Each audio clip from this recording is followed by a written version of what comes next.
This episode is also available in 3D. For more information, go to funnyhacks.com/C3D.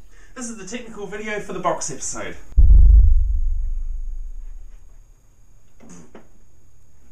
Okay, so my first item on the agenda is how did I wire this thing up?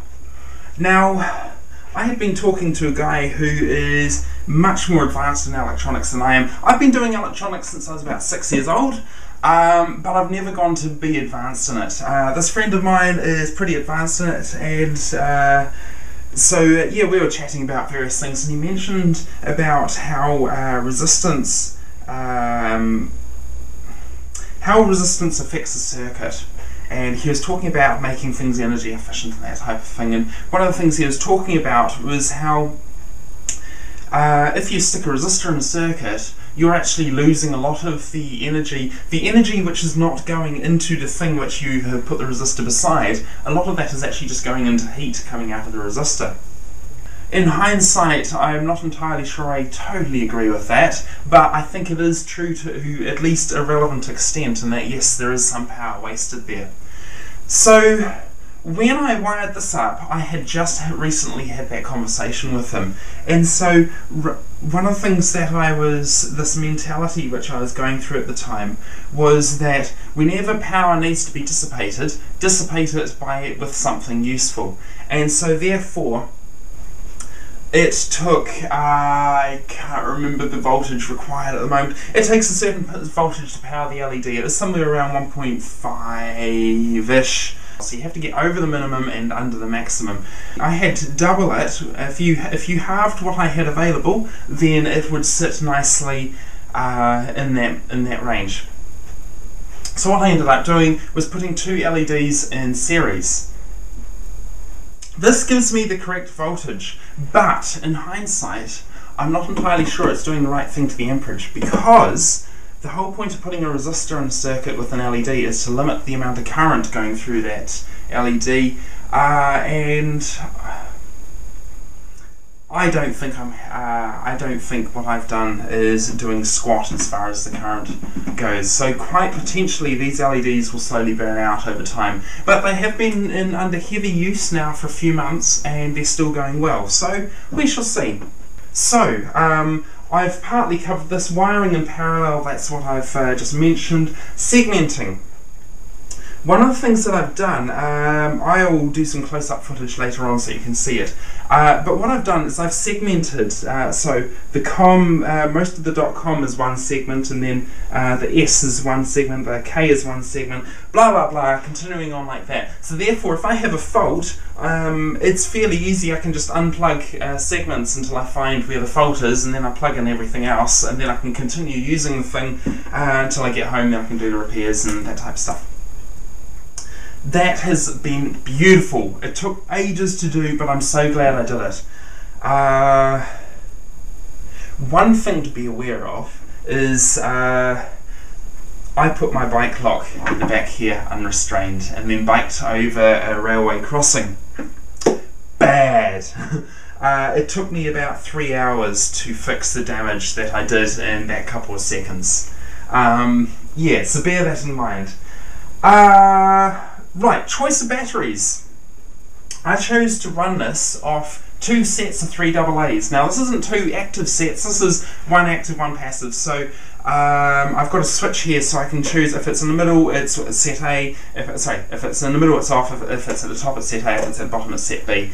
Now the whole purpose of that was that I can get a pretty good idea on how long the battery life is lasting. I can run it off just 3 AA's if I want to, if I'm just going for short trips. If I'm going to be doing a long trip, then I can have both sets fully charged, and then I have a really good idea when I'm going to be completely out of battery.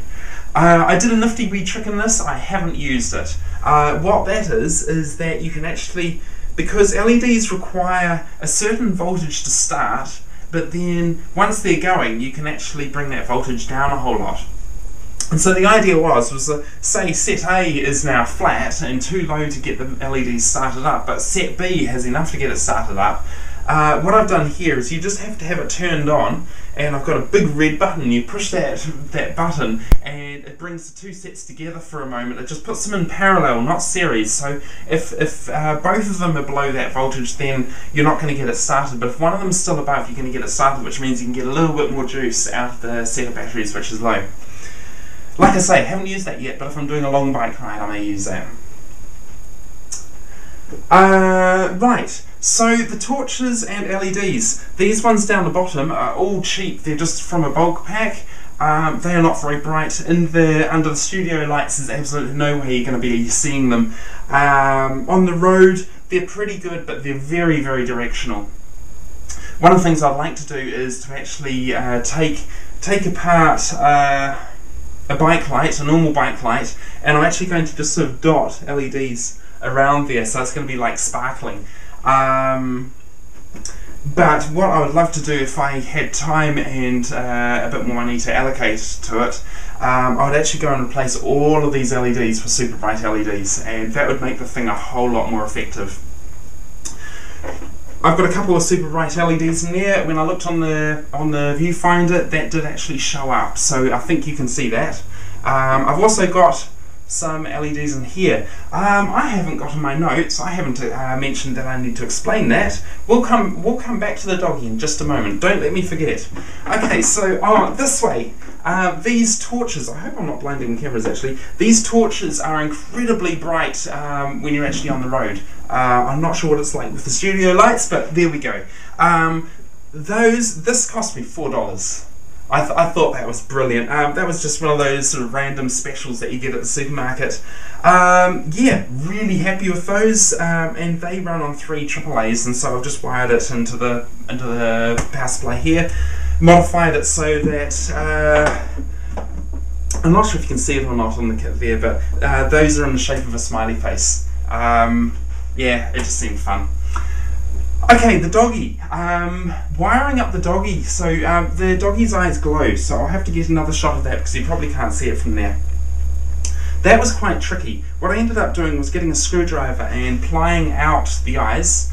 Then I drilled back into the eyes a little bit so that I could then glue the LEDs into place. These are little 3mm LEDs. From there, I then did some interesting things. I'm sure you can work out sort of drilling holes through various bits of the dog and all that type of stuff. He didn't like it at the time, but we're friends again now. Now, what I did is I actually stuck some, from this side, I stuck some wires down through the eyes and then went out, and then once I had them out, I then soldered the wires that I wanted to run through. And oh, hang on, sorry, no, I'm getting a step ahead of myself. So my first one was to put 2 solo wires down, and then once I got them down out the bottom, I then soldered those together, then pulled them back so they were tight again, and then pulled the wire through to the other eye. So then that meant that I could now put the 2 LEDs in series. I might have told you parallel for the pairs of LEDs before. If I said parallel, I meant series. I then put all the pairs in parallel. That will make more sense to you. Okay, so I had one wire there, and then the remaining lead on each one, so then I just ran wires back down again, soldered them to the LEDs, and it was all easy after that. I'm out of stuff to tell you. So if you've done anything similar, I'd love to see it. I have seen a video quite some time back of someone who had they put a speed, a whole heap of LEDs on the back of their shirt, and it showed their speed. I'm not sure you'd always want that, but I thought that was pretty cool. Yeah, but if you've done something similar, put a video response. If you've got questions, leave them in the comments, and I'll try and answer as many of them as possible on funnyhacks.com, and I may answer a couple on the comments as well.